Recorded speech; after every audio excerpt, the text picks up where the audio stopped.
guys. Welcome to another DC Rundown with your hosts, John Breakdown. And this is Derek from Derrick's Gaming Channel. And today we're going to be talking mostly about the Washington Capitals' domination of the Philadelphia Flyers. Now, who would have thought that you have this team coming in here, getting ready to sweep the Flyers, who, just a couple years ago was in a Stanley Cup final. I mean, I've never seen domination from a team this good, this deep, and virtually has no weakness. yeah, I'm not seeing any way. Now, there's the whole curse epidemic. Oh, it's 3-0. We're going to end up losing this series. I don't think so. No, this team is easily better than teams of recent years. I mean, we've won the President's Trophy. We're trying to break that curse as well. And, going into Philadelphia when they're honoring their former president of operations, I believe, in Snyder. I don't remember his first name. And then just going in, the Flyers have the fans behind them, and the Capitals just trashing them. That shows that this team isn't deterred by anything. Nothing scares them. Nothing gets in their head. They just want to win a championship or a Stanley Cup. And now this team,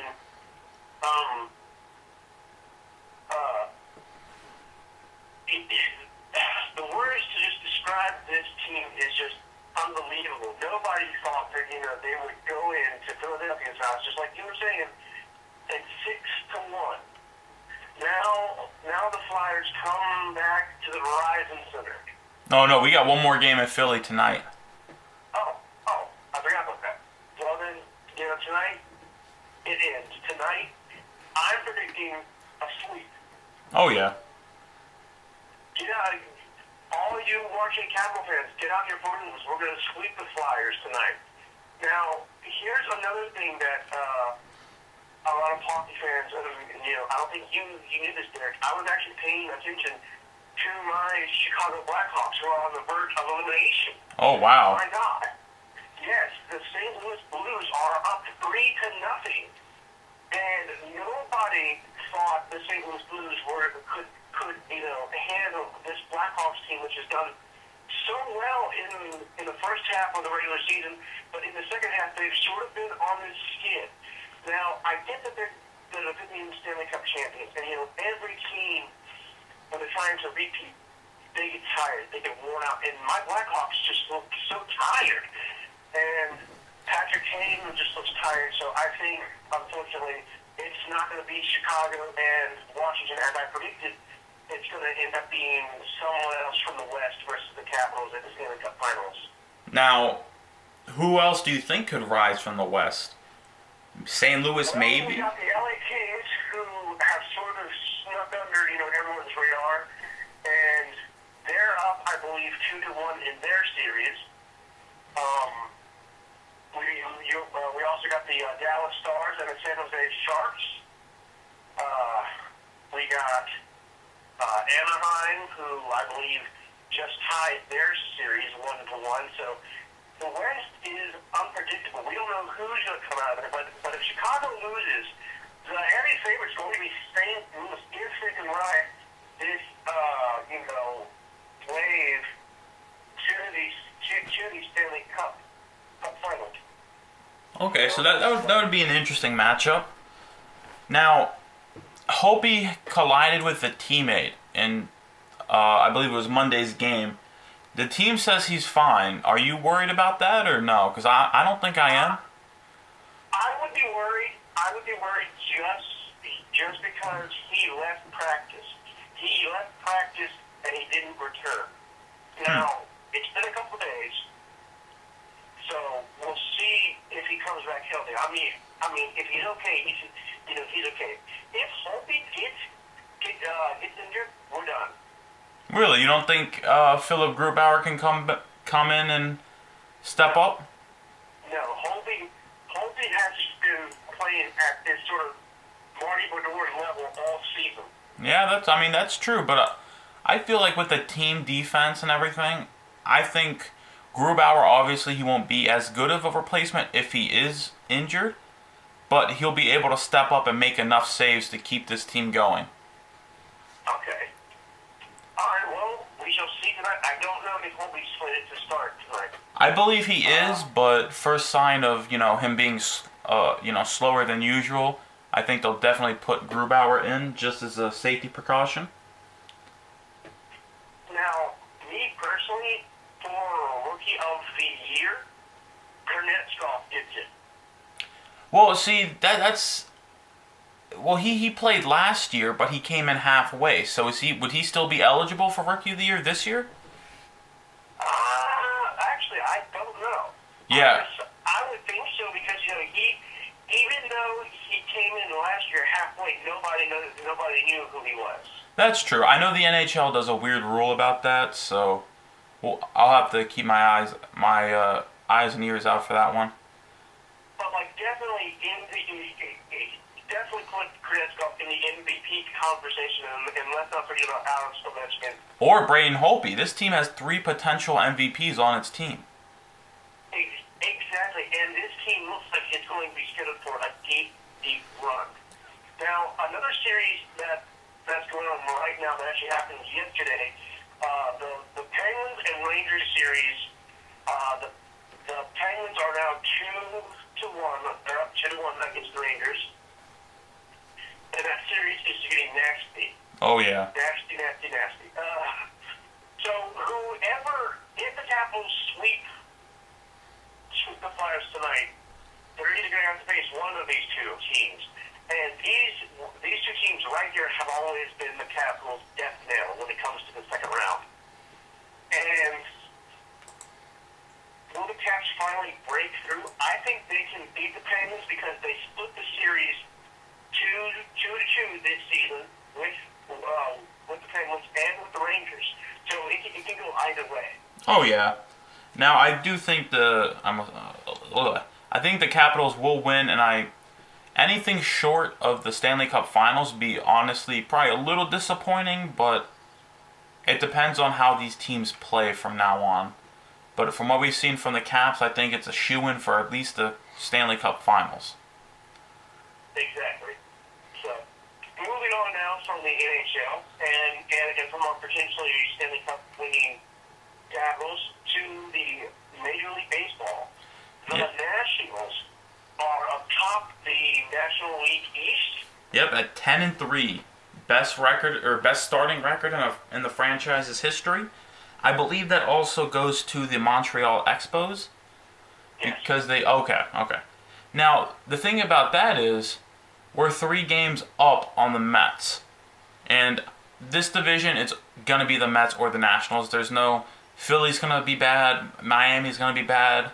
Well, Miami could make a run just like they did a couple years ago. But I just don't see it. I don't think they have enough pieces in set. And Atlanta is...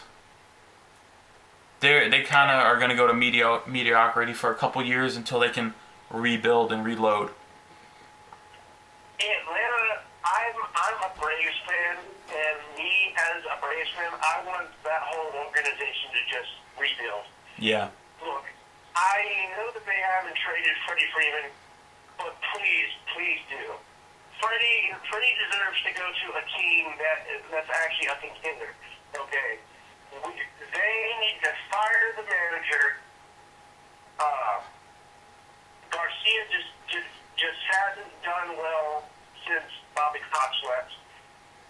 You need to get rid of John Hart and just start over fresh. We actually, the Braves have the best farm system in the major leagues.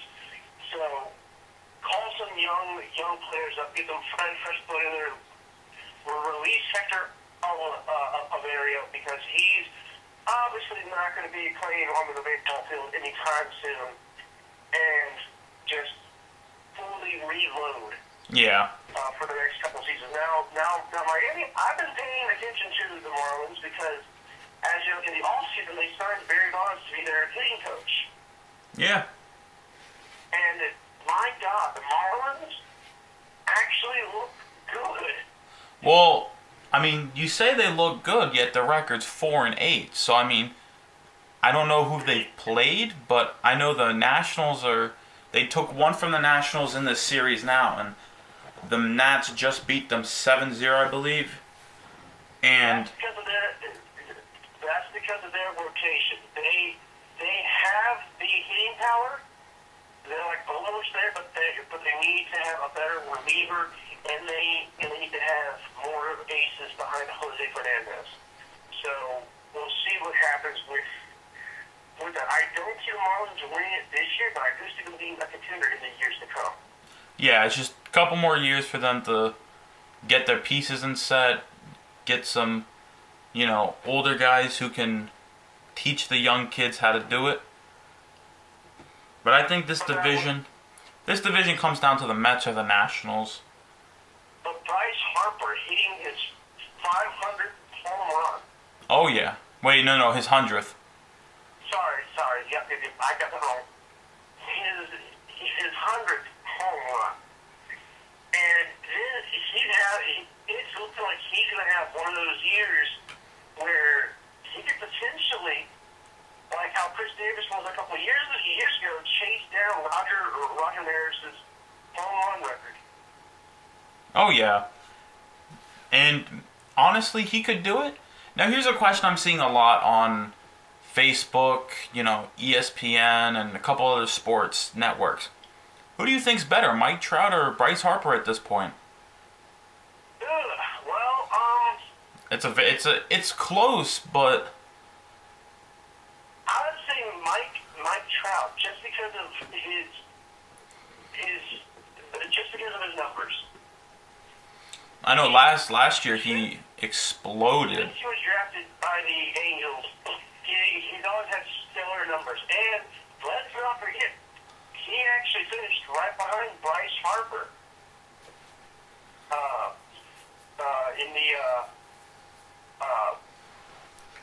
in home runs last year.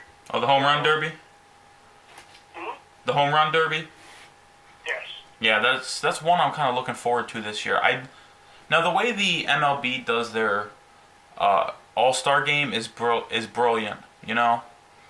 The winning division on that gets home field advantage throughout the playoff or for the World Series. So if the American League wins it, then that team won't get the first two games at home, and vice versa. I think that's awesome how they do it. Now, that is completely amazing.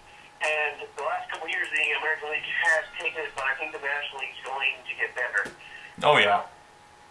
There's this young monkey out in Colorado that I don't think people are starting to notice. He's already made baseball history by hitting 8 straight home runs in 8 of his starts.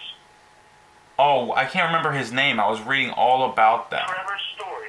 Story, yep. So, Colorado may have found a diamond in the rough with this kid. Oh yeah. So, now, moving on from baseball to the NFL. The draft, ladies and gentlemen, is in 8 days. Either 8 or 7 days. The Redskins hold the 21st overall pick. What do you think the Redskins should do with the 21st overall pick? I think they should pick up the lineman out of Michigan State. Because he came out and he said he'd love to block for Kirk Cousins because of the Michigan State, alumni. I think he'd be more energized than most players just because he'd be defending a former teammate or, a former Spartan. So I think that would be a safe bet. Now, potentially pick up a wide receiver. I haven't looked over the prospects yet, but maybe Joey Bosa. Now, we'd have to trade up to get him, obviously, but I'm not sure how, I haven't looked over what positions needed, but those are just a couple suggestions. Bosa is a defensive end out of the Ohio State University. Now, I've been looking at several mock drafts from NFL analysts and from ESPN analysts, and what they have the Redskins doing is taking Jalen Reed in the first round or Andrew Billings in the first round. In the second round, they get Josh Doxson out of TCU, one of the best wide receivers in this year's draft. Okay. He's actually the third best when it came to his speed and his hands.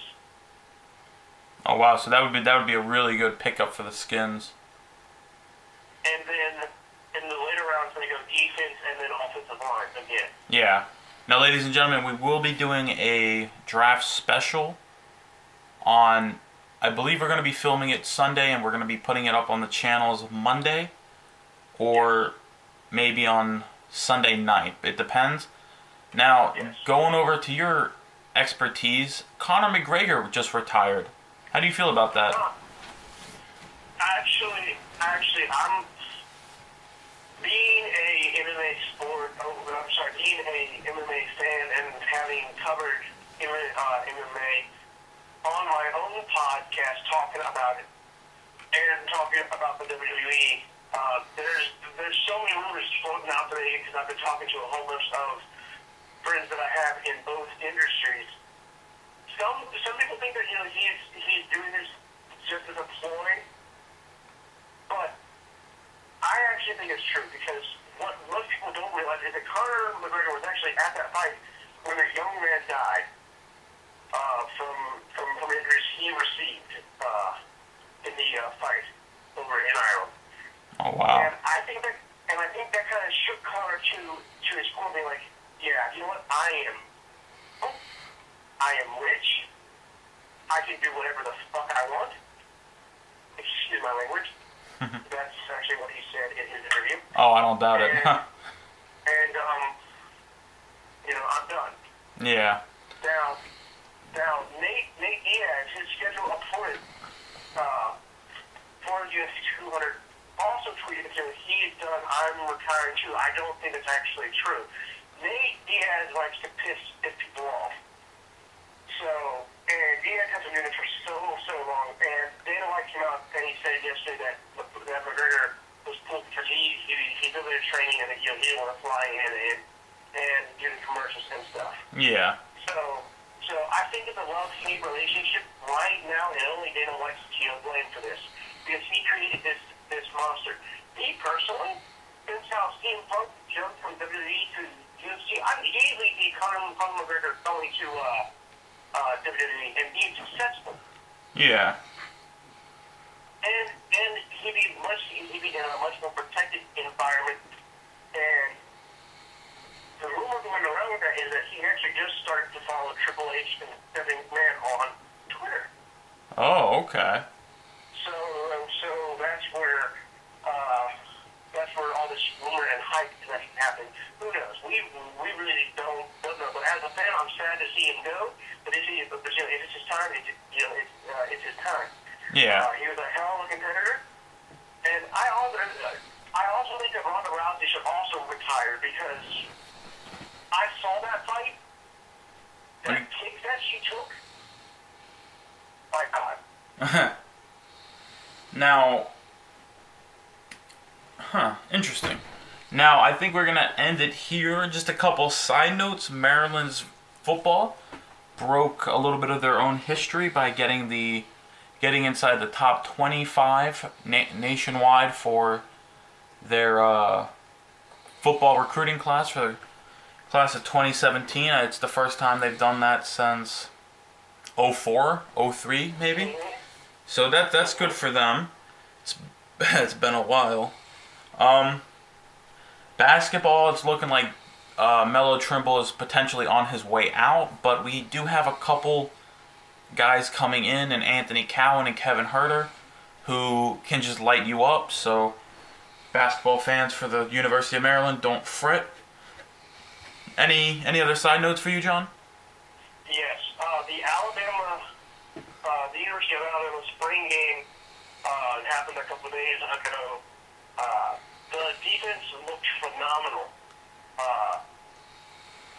Unfortunately, Alabama had several question marks at quarterback because a true freshman, I forget his name, came in and through the games, only touchdown, and he looks good. Okay.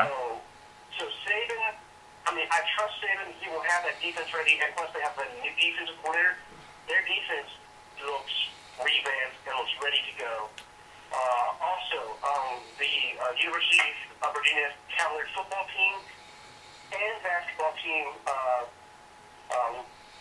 looking like they're both going to be in the top 25 of recruiting. They have gone out and they've done well recruiting. UVA just got a 4-star middle linebacker from Georgia, so we'll see what happens with that. Okay. All right, guys. This is where we're going to end it. I am John Breakdown from John Breakdown Podcast. You can also check out the Breakdown Nation Facebook page. Also check out Derrick Huff's gaming channel.